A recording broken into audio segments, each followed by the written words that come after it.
आज एका अत्यंत महत्त्वाच्या आणि गंभीर विषयासंदर्भात बाळासाहेब भवन येथे मी डॉक्टर मनीषा कायंदे, प्रवक्ता शिवसेना आणि विधान परिषद सदस्य या ठिकाणी उपस्थित आहेत. माझ्यासोबत अरुण सावंत आहेत, संजय जी आहेत भोर आहेत, संजय भोर जी आहेत आणि आमचे सहसचिव शेलार आहेत.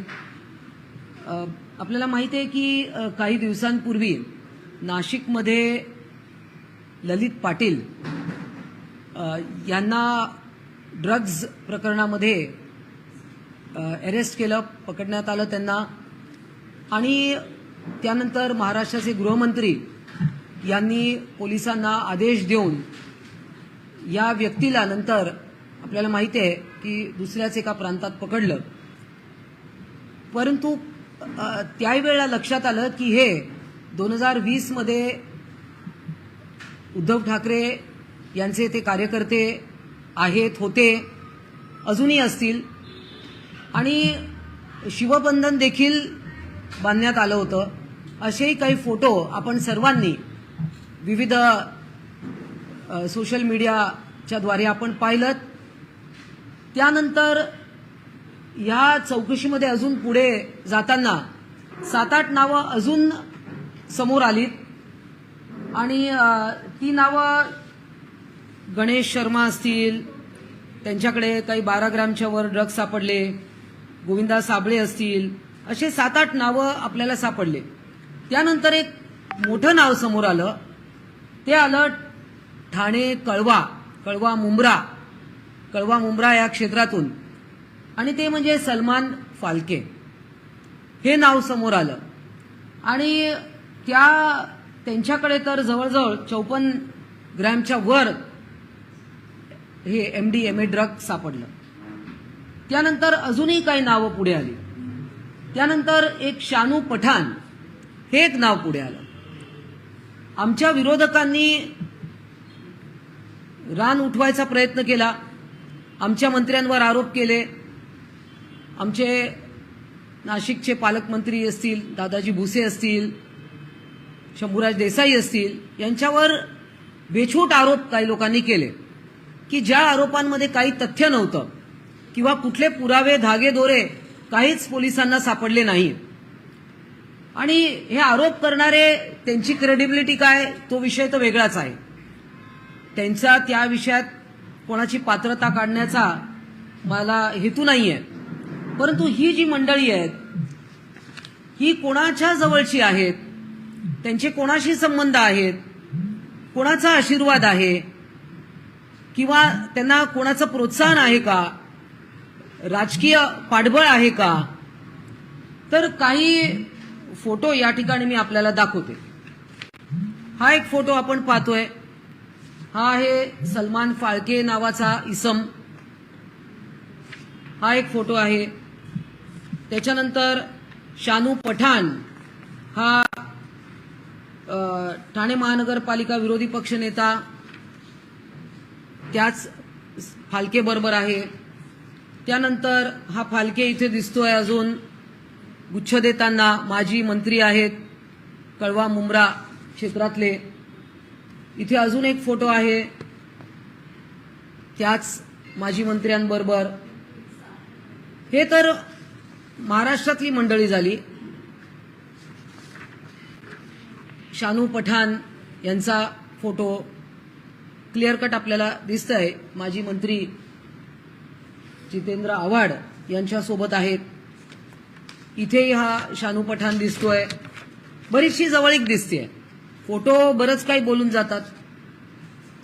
त्यानंतर अजून एक फोटो आहे. माननीय सुप्रियाताई सुळे खासदार आहेत आणि आमच्या सरकारवर शिंदे, फडणवीस, अजितदादा आमच्या सरकारवर ते बरंच काही त्या रोज उठून आरोप करत असतात. बाकी विश्वप्रवक्ते तर सकाळी उठून काहीतरी बोलतच असतात, त्याच्याकडे आम्ही लक्ष देत नाही.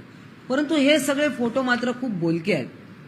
त्यामुळे असा प्रश्न पडतो की तुम्ही जेव्हा स्वतः काचेच्या घरात राहत असतात तेव्हा तुम्ही दुसऱ्याच्या घरावर दगड फेकणं हे कितपत योग्य आहे? हे बघा, आम्ही काही म्हणत नाहीये, फोटो स्वतः बोलत आहेत आणि याच्यावर उत्तर द्यावं. सुप्रियाताई सुळे खासदार आहेत, संसद रत्न आहेत, अशा व्यक्तींबरोबर फोटो बघा कधी म्हणजे फोटो कोणाचे आहेत आणि काय, तर जेव्हा प्रमुख ते पदाधिकारी देखील आहेत ही लोक, त्यामुळे यावर माननीय जितेंद्र आव्हाड माजी मंत्री, मुंब्र्याचे ते आमदार देखील आहेत, त्यांनी याच्यावर वक्तव्य करावं, सुप्रियाताईंनी याच्यावर वक्तव्य करावं आणि हा सगळा खुलासा होण्याची गरज आहे. कारण जेव्हा तुम्ही आरोप करता आमच्यावर, काल दसरा मेळाव्यात देखील बरंच काही माननीय उद्धव ठाकरे बोलून गेलेत, अर्थात तो आजचा विषय नाहीये, परंतु आरोप करत असताना तुमचे प्रवक्ते काय बोलतात, कशा पद्धतीनं भाषेचा उपयोग करतात, हे सगळं खूप गंभीर आहे. आणि म्हणूनच मी अशी मागणी या ठिकाणी करते की जितेंद्र आव्हाड आणि सुप्रिया सुळे, हे बघा आम्ही फक्त फोटो दाखवले, परंतु आता हे तर आपण पाहतोय की बरीच जवळीक आहे किंवा आम्हाला काही याच्यावर त्यांनी उत्तर द्यावं एवढीच आमची अपेक्षा आहे. जेव्हा तुम्ही आरोप करता आमच्या मंत्र्यांवर, तेव्हा यावर त्यांनी बोलावं एवढी अपेक्षा आहे. जितेंद्र आव्हाड, सुप्रिया सुळे यांच्यासोबतचे फोटो दाखवले, बरीच जवळीक आहे असं तुमचं म्हणणं, जवळीकचा अर्थ काय आहे? बघा, आता जवळीक दिसते असं मी म्हटलं, कारण जेव्हा मंत्री महोदय इथे माजी मंत्री महोदय दिसत आहेत, आता असं आहे की याचं उत्तर त्यांनी द्यावं. याच्यात ते राष्ट्रवादी शरद पवार पक्षाचे का कोणात ते दिसतंय ना, त्याच्यामुळे त्यावेळची राष्ट्रवादी, त्यामुळे हे फोटो बरंच काही बोलून जातात, त्यामुळे त्यांनी उत्तर द्यावं एवढंच आमची अपेक्षा आहे. की हे जे फोटो आहेत बघा, फोटो बरंच काही बोलून जातात. आता ही नावं समोर आलेली आहेत, सलमान फाळके हा दुसऱ्या, त्याला ऑलरेडी अरेस्ट झाली आहे, आणि दुसरं नाव आहे ते ठाणेचे विरोधी पक्षनेता, ठाणे महानगरपालिकेचे हे पण आहेत सलमान.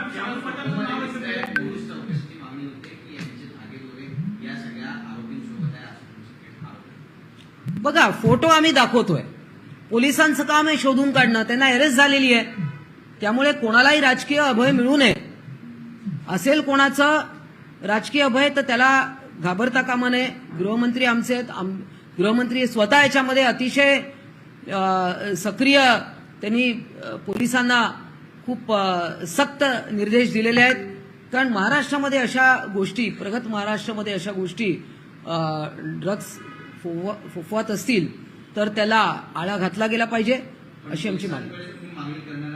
निश्चितच पोलिसांकडे मागणी आहेच, पोलिसांकडे मागणी, आणि किंबहुना देवेंद्र फडणवीस गृहमंत्री आहेत, त्यांनी ऑलरेडी मोहीम चालू केलेली आहे, आणि त्यामुळे याच्यावर या लोकांकडनं अजून सखोल माहिती काढली पाहिजे, थरो इन्व्हेस्टिगेशन झालं पाहिजे, आणि कोणाचा राजकीय अभय असेल तर तो समोर आलं पाहिजे.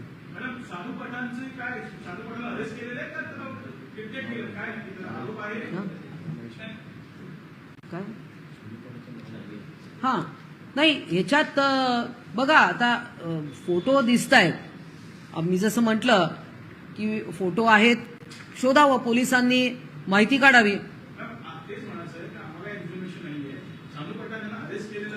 नाही, त्याची माहिती अजून माझ्याकडे नाहीये, त्याची माहिती माझ्याकडे नाहीये, त्यांना अरेस्ट केलंय की नाही मला माहिती नाही. नाही तसं नाही, ते नाही, फाळके जो आहे ना त्याला अरेस्ट केलं. हा होते, माझं काय म्हणणं आहे की त्यांना अरेस्ट केलंय की नाही मला काय माहिती नाहीये, त्यांना अरेस्ट केलेलं आहे की नाही माहिती नाही, माझ्याकडे ती माहिती उपलब्ध नाहीये. असं नाही, हे बघा, फोटो मी फक्त दाखवते, नाव आलेलं नाही, अजून काही त्याच्याबद्दल मला कल्पना नाहीये, परंतु I am just showing you the photographs. Shanu Pathan आणि जितेंद्र आव्हाडांचे घनिष्ठ संबंध हे जगजाहीर आहे ठाण्यामध्ये, परंतु शानू पठाण यांचं नाव आले का ड्रग्स प्रकरणामध्ये ज्याचे जेणेकरून नाही नाही, तर त्यांचं नाव अजून तरी आलेलं नाहीये. फक्त फोटो जे सगळ्यांबरोबर आहे ते मी दाखवले. बरं, सलमान फाळकेचं तरी नाव आहे का त्याच्यामध्ये? कारण सलमान फाळके सोबतचे किती फोटो आहे. सलमान फाळके तर आहे ना.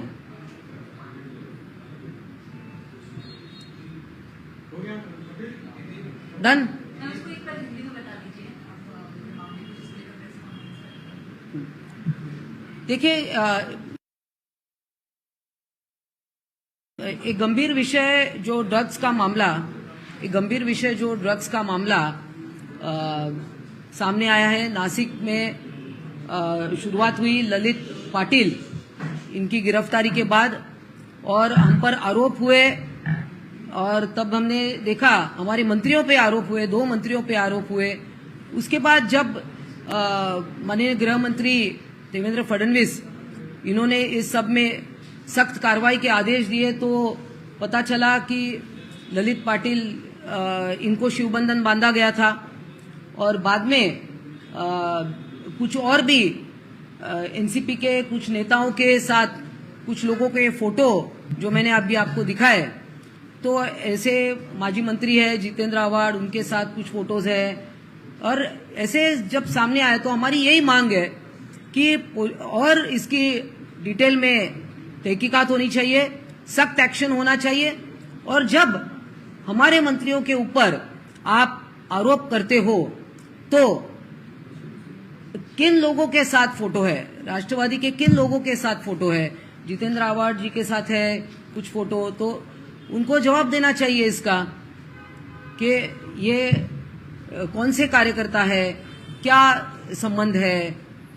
हम सिर्फ उनकी भूमिका जानने चाहते हैं, हम किसी ऊपर आरोप नहीं कर रहे, हम सिर्फ आपकी भूमिका समझना चाहते हैं कि आपकी भूमिका क्या है. मैम, इसके साथ साथ आप एक प्रोफेसर की, मेरा सवाल है कि एनसीईआरटी की बुक में इंडिया को हटाकर भारत कर दिया जाए की बात की जाए, इसको लेकर क्या कहेंगे? जिस लेवल से जो किताबें हैं उस मीडिया की जगह भारत होगा. देखिए, ये आज का विषय नहीं है. आपने सवाल किया है, अब ये विषय केंद्र सरकार से रिलेटेड है और एनसीईआरटी के बुक्स का विषय है, तो इसमें अभी मेरा कुछ बात करना उचित नहीं है. क्या कहेंगी? जरांगी पाटिल एक बार फिर सैंक्शन पर बैठे. देखिए, ये कल माननीय मुख्यमंत्री जी ने बहुत स्पष्ट रूप से कहा है, और इसमें सरकार बहुत गंभीरता से प्रयत्न कर रहे हैं कि मराठा रिजर्वेशन हो, और उसके लिए जो कुछ करना चाहिए वो सरकार कर रही है. कल स्वयं मुख्यमंत्री जी ने इसके बारे में बहुत स्पष्ट भूमिका ली है, बार बार ली है, और हमने इसका समर्थन ही किया है. तो अब मराठा आरक्षण इस विषय पर, क्योंकि ये सेंसिटिव मामला है, इसमें हम सब उनके साथ हैं, हम सहानुभूति रखते हैं. इतना ही मैं कहना चाहता हूँ. तो कौन से नेता हैं जिनके फोटो खिंचाए, वो लोग कौन है, किस पार्टी के काम करते हैं, और उनमें से कोई अरेस्ट हुआ है क्या संबंध, क्या नहीं,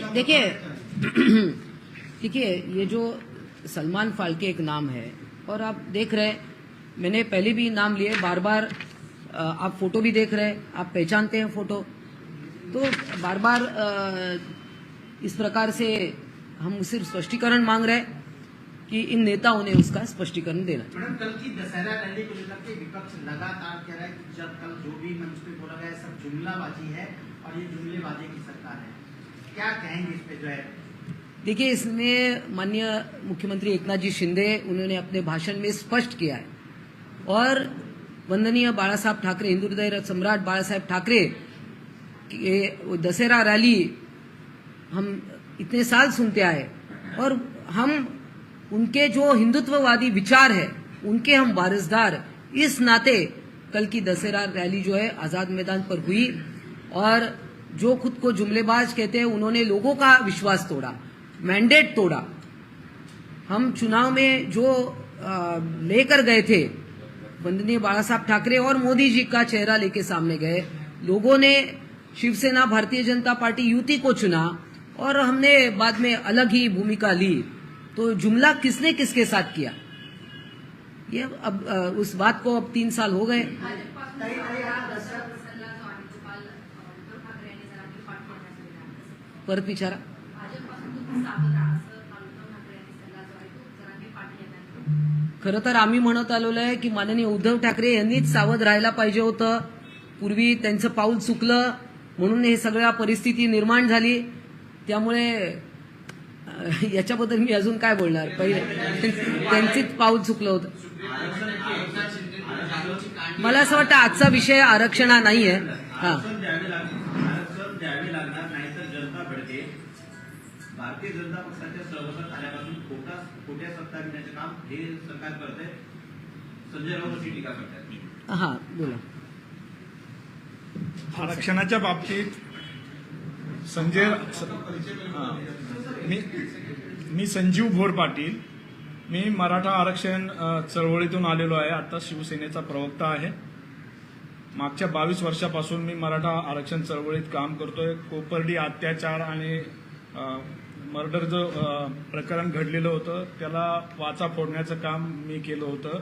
मराठा क्रांती मोर्चे सुरू करण्यात माझा की रोल होता. तर संजय राऊतांनी कालच्या माननीय मुख्यमंत्री एकनाथजी शिंदे साहेबांनी मराठा समाजाला जेवढ्या चांगल्या रीतीनं आरक्षणाबाबत आश्वस्त केलेलं आहे त्याबाबत संजय राऊत म्हणतायत की ही खोटी शपथ मुख्यमंत्र्यांनी घेतली.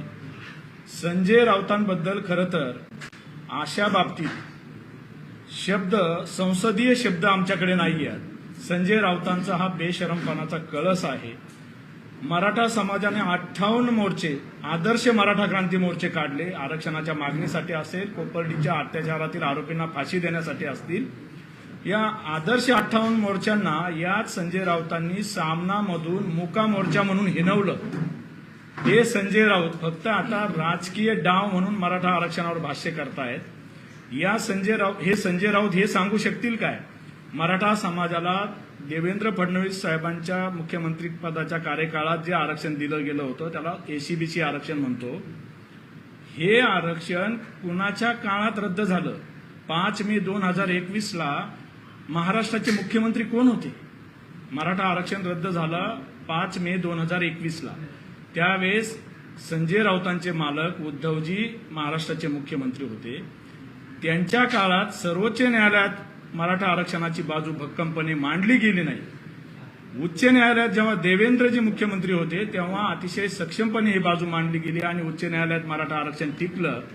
सर्वोच्च न्यायालयात अकार्यक्षमतेमुळे उद्धवजींच्या हे आरक्षण संपुष्टात आलं. त्याला हे जबाबदार आहेत. आम्हाला खरं तर या विषयाचं राजकारण करायचं नाही. हा सामाजिक प्रश्न आहे. मात्र संजय राऊत आपल्या मालकांच्या या अकार्यक्षमतेबद्दल काय सांगतील? आपकी सरकार भाजपा के साथ है. भाजपा की ही एक नेता है पंकजा मुंडे, वो लगातार सरकार पर आक्रामक नजर आती है. उन्होंने लीड में कहा कि सरकार आरक्षण पर सबकी जो अपेक्षा है उसको भंग कर रही है. इस पर क्या कहेंगे आप? देखिए, इस पर मैं कुछ नहीं कहना चाहूंगी. पंकजा ताई मुंडे मंत्री रह चुकी है. वो भली भांति समझती है और उनकी भी वो ओबीसी का नेतृत्व करती है. संवेदनशील नेता है और ये विषय बहुत गंभीर है. ये संवेदनशील विषय, सामाजिक विषय है. इसको हम राजकीय स्वरूप नहीं देना चाहिए. धन्यवाद.